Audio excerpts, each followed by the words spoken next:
Hier, c'était un gourou, aujourd'hui, c'est un déchet. Voilà comment il s'est fait virer en l'espace de quelques heures. Qu'est-ce qu'on peut retenir de ça? On peut retenir de ça que si t'es pas propriétaire de ton entreprise à minimum 51%, t'es pas le propriétaire de l'entreprise. Vous voyez ça, c'était Sam Altman, entre guillemets, un gourou de l'intelligence artificielle. Bon, au final, c'est pas lui le propriétaire de la boîte.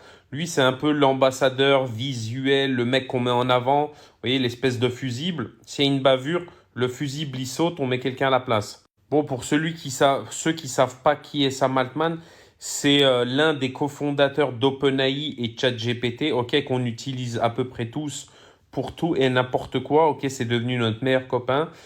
Et moi, perso, j'aime beaucoup OpenAI et l'API. C'est-à-dire, on peut générer des tonnes de choses, des images, des textes, c'est magnifique. Le seul problème, c'est que ça vous raconte un peu n'importe quoi sur plein de choses. Mais ça, c'est pas grave. Alors, je peux vous dire un truc, c'est que lui, il s'est fait virer comme ça en l'espace de 24 heures. C'est tombé comme un cheveu sur la soupe, c'est-à-dire qu'il a dû vraiment faire une dinguerie. Et moi, je dis à 95%, c'est une question d'argent. Récemment, ils ont fait des grosses mises à jour sur OpenAI. Ils ont lancé plein de nouvelles fonctionnalités. Le prix n'a pas augmenté. Donc peut-être que voilà, peut-être que lui, il voulait augmenter le prix, ou peut-être eux, lui, ils voulaient garder le prix. On n'en sait rien et personne n'en sait rien.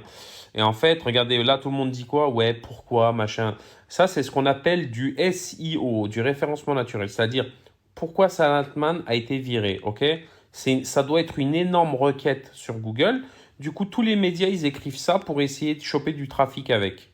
La vérité, c'est que personne n'en sait rien, à part lui et les membres du conseil d'administration. Et on a vu qu'il y a une grosse partie de l'équipe qui est aussi partie avec Sam Altman.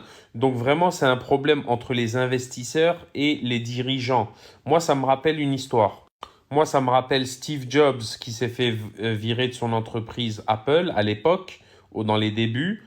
Ensuite, ça me rappelle aussi Elon Musk qui, entre guillemets, s'est un peu fait virer de PayPal à l'époque. On lui a bien sûr payé ses parts, etc. Mais il était minoritaire et en fait, voilà, il a été un peu dégagé.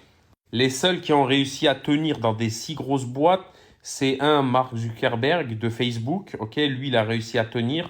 Après, vous avez les mecs de Google, eux, ils ont réussi à rester en place aussi. Et Jeff Bezos d'Amazon, parce que si vous regardez les parts qu'ils ont dans ces entreprises-là, elles sont pas gigantesques.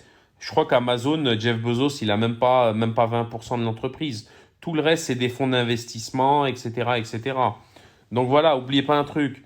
Si vous n'êtes pas propriétaire de votre entreprise à minimum 51%, vous vous faites dégager comme un malpropre du jour au lendemain. C'est comme ça. Le propriétaire de la boîte, ce n'est pas le fondateur, c'est le propriétaire des parts sociales. Donc c'est l'actionnaire majoritaire, c'est comme ça. Qu'est-ce que tu en penses? Et dis-moi, à ton avis, tu penses qu'il s'est fait virer pourquoi? Franchement, il peut y avoir tellement de raisons. Moi, j'ai ma petite idée, je pense que c'est une question d'argent. Toi, tu penses quoi? Les paris sont ouverts et franchement, j'aimerais bien voir vos idées parce que je sais que par définition, il va y avoir des tonnes et des tonnes d'idées différentes. Peut-être même ça n'a rien à voir avec le business. Peut-être que c'est une histoire d'harcèlement, peut-être que c'est une histoire, vous voyez, des histoires vraiment sombres. On ne sait pas, à voir. J'attends vos commentaires.